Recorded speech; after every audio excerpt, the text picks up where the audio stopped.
We got another question from Master1234.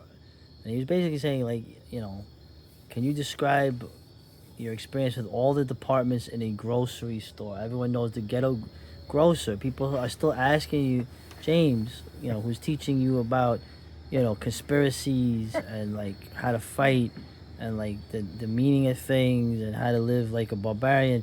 But people are still like, yeah, but you worked in a grocery store. What do you think of this? Because obviously, a lot of people have worked in grocery Yeah, stores. 38 years, 34 supermarkets. Oh my I God. spent most of that time in 4 supermarkets. I bounced around a lot when I was in a chain, and I had low seniority, and I worked for 5 different vendors, helping them go from store to store and stock stuff.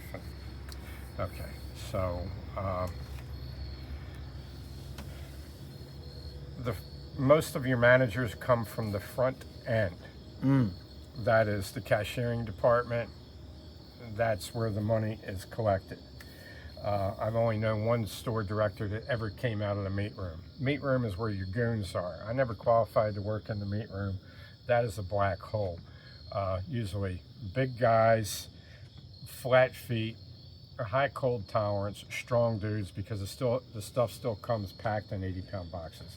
A lot of the meat room tasks have gone away, and that's being watered down, and you're seeing regular sissies in the meat room now because they don't actually have to cut the meat anymore. The meat cutters have been moved to central locations.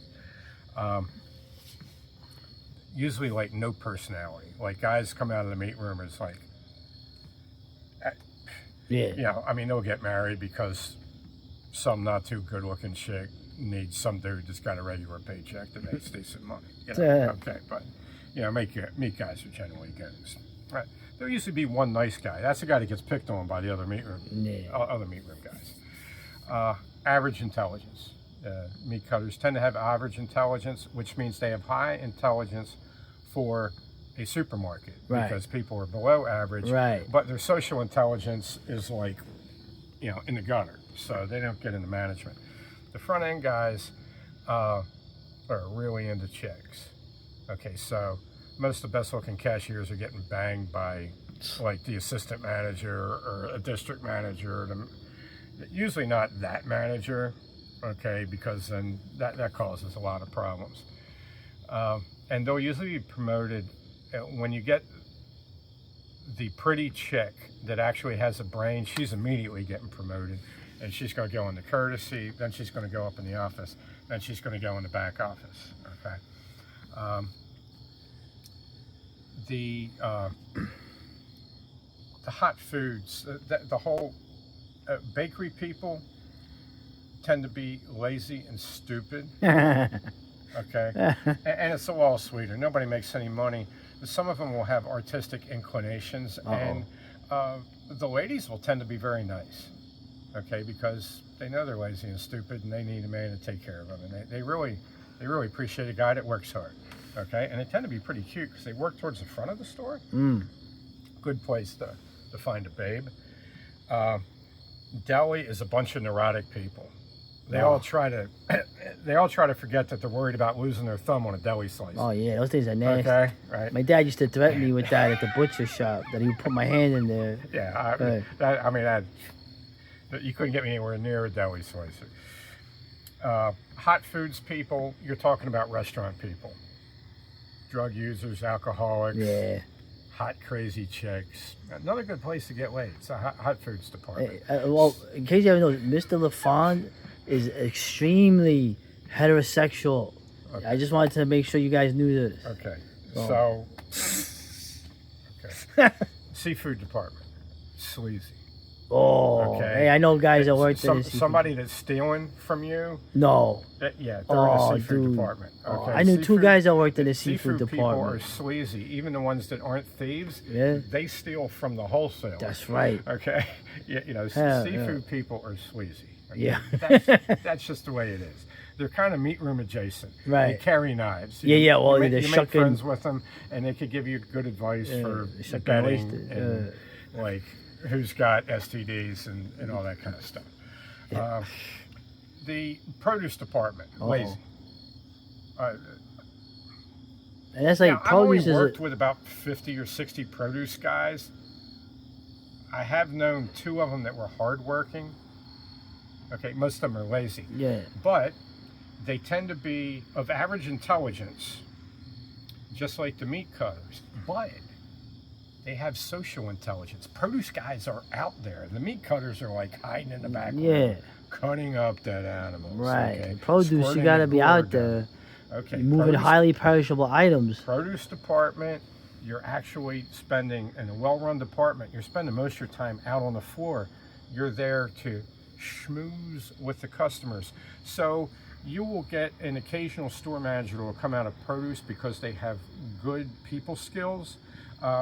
A hard-working dude, they never let stay in produce. They wouldn't let me stay in produce because it's a waste of a guy that is willing to actually break a sweat. Okay, the produce guys generally dominate the coffee pot. That means babes are coming back there, register girls, and produce guys, since they spend enough time in the back by the coffee pot doing their prep work, like wrapping lettuce and stuff like that. They will have some kind of boombox or something back there with real music on it. So those babes that come back there to get their coffee will hang around. Produce guys get a lot of action with the babes off the front end. Okay, and that's why the front end guys that are bucking for store manager, they hate produce guys. Okay, because that's the 2 groups of guys that are getting pussy. Okay, okay. So most frozen food and dairy is stocked at night, like alongside with the night crew. Here comes the night crew. So whoever is stocking the dairy case during the day is just usually some funky kid or a retard that's doing milk and eggs. Use the R word. All right. Well, I don't care. I was a retard. I was in special ed for 3 years. He could say I'm a retard. He could call people a retard because he was a retard. I can say the R word because I am the R word. That's right. All right. So same here. The dairy clerk, if it's a big chain store, he's probably working at night. Mom and pop store, he's working during the day. And he's got funky kids in the evening. So half the time, the dairy guy is there during the day when you're shopping. The other half the time, he's not. He is the most intelligent guy that's in the standard departments. Produce isn't really a standard department because you got a lot of, you sort things out. You make fruit baskets, you make Christmas baskets. A little bit of the bakery person, like creative stuff goes into there. But once you get to grocery is regarded as over dairy and frozen. Dairy and frozen are under grocery. They stopped calling dairy and frozen departments back in the mid 80s so they wouldn't have to pay 50 cents an hour extra to the guy that ran it because he was a department manager. So if you take the middle of the store, the groceries and the displays that everybody despises, and the frozen food and the dairy, that's half the income of the store. In a really nice modern store, and the style stores I worked in, that was 60% of the income. And you got a store with 100 people in it, 60% of the money that those people in the front end put out is put up by those 7 guys that work on that night crew. One's in frozen, one's in dairy, 5 of them are in grocery. They literally keep the store afloat. Those 7 dudes, and 5 of them are idiots. Okay, none of them have a personality. It's a miracle. A lot of them are felons. I mean, I've been involved in flights on night crews. This is a diplomatic level of the night crew person. So you send the goons and the ghosts and everything to the night crew, and they actually keep the store afloat. Retail food troubles are accelerating because you can no longer pay young people to work overnight. So now it's getting done during the day. They're in your way. Exactly. I've seen that. The customers are in the way of them too. I've seen that. Productivity is going out the window. And there's been a need to have places like Costco where you just pull a forklift or pallet jack out there and you park a pallet and people feed off of it. So my old trade is rapidly disappearing just because of the economics of it. But I spent most of my time on the night crew because I didn't want to have to deal with the management people. Right. Okay. So, but I was highly productive, so I got slotted in frozen food, dairy, and grocery. I refused to be a night captain for most of my time. I would get punished for that, and I would be given night captain and grocery manager duties that I didn't get paid for, and I was willing to do it to keep my job and not have to take a promotion. Yeah. You know, because it's a straw boss promotion. So I think I learned a lot about human nature. I trained somewhere around 500 to 600 people in how to stock groceries, dairy, frozen food, and most of it was a hopeless case. Okay, but you do what you could do. The grocery was a production job when I got into it. You had to do 200 cases a night, or they cut you loose. I was a guy that did 4. I did double what the benchmark was. There'd usually be one other guy on a crew that could do more than 200. When I was managing a store in 2006 to 2010, the benchmark was down to 100. It was half of what it was in 1981. And when I left my part-time night job at Gershbeck's in 2017, I was a broken guy with a torn hip doing 200 cases a night, and the guys on the night crew were all doing under 100. And they didn't even know how to break an order down. And it was, I mean, the owner just said, yeah, we just have 2 extra guys on the night crew because we're not gonna go through 150 guys to find 5 guys that can do the job. Oh. You know, because it's too expensive. You got to pay all that unemployment insurance when you get rid of the losers. Right. And you even said that the overhead is 1%, so that it's just like maintaining itself. It's not even. At the end of the day, a retail food outlet makes between a half a penny and 2 cents on every dollar.